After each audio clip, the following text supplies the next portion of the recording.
President Hassan Rouhani has already lost his base of support. Adnan Abidi, Reuters. President Trump's decision to withdraw from the nuclear deal signed with Iran and the European powers in 2015 doesn't just make it likelier that Iran, too, will abandon the treaty and renew its push to make a bomb. It could also determine if the social unrest sweeping the Islamic Republic deepens and further destabilizes the regime.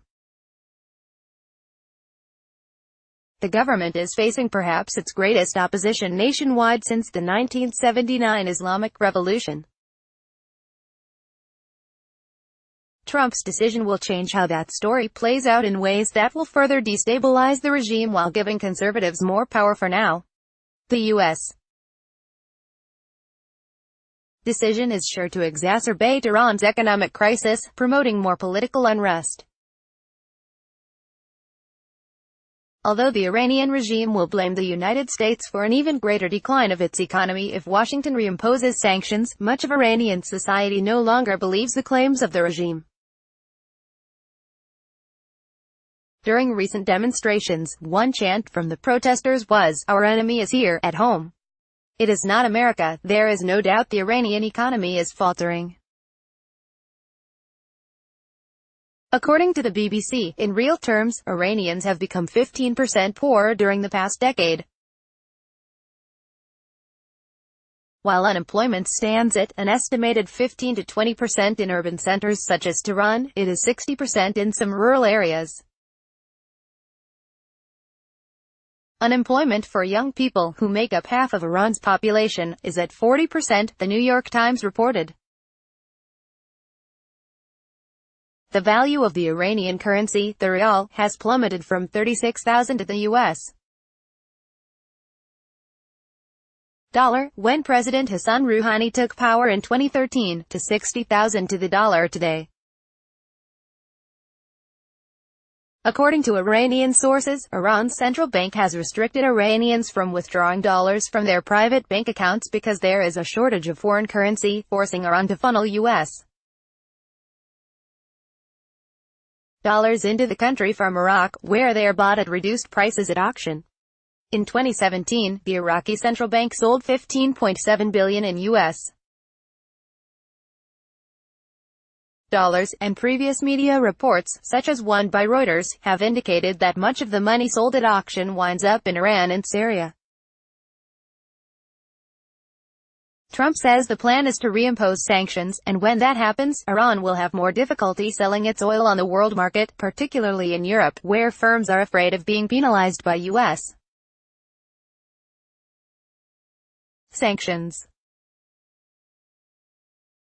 Even if sanctions are not imposed now, the process is complicated. Foreign investors will be less likely to take a risk by spending money in a country living under imminent threat of U.S. sanctions. Iran sells approximately 2.62 million barrels of crude oil per day. Approximately 38% of these sales are to European companies, with the majority of sales going to patrons in Asia, according to the Financial Tribune, an Iranian economic publication. As foreign investors divert away from new investments in Iran, the country may be able to make up some of its lost sales by selling to China and India. Before the nuclear deal was signed, it shipped just under 1 million barrels per day to Asia, but Iran would be forced to do so at a discount. A reduction of oil sales, and thus a decline in foreign currency reserves, will make it difficult for Iran to meet its balance of payment obligations. The European Union has suggested that it could put in place regulations to protect its firms doing business in Iran amid a new U.S.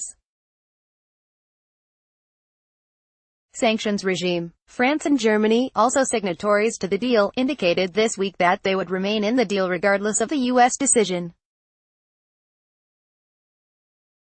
But even if they stay in, there is a significant debate in the international business sector over whether companies should continue to buy oil from Iran if there are U.S.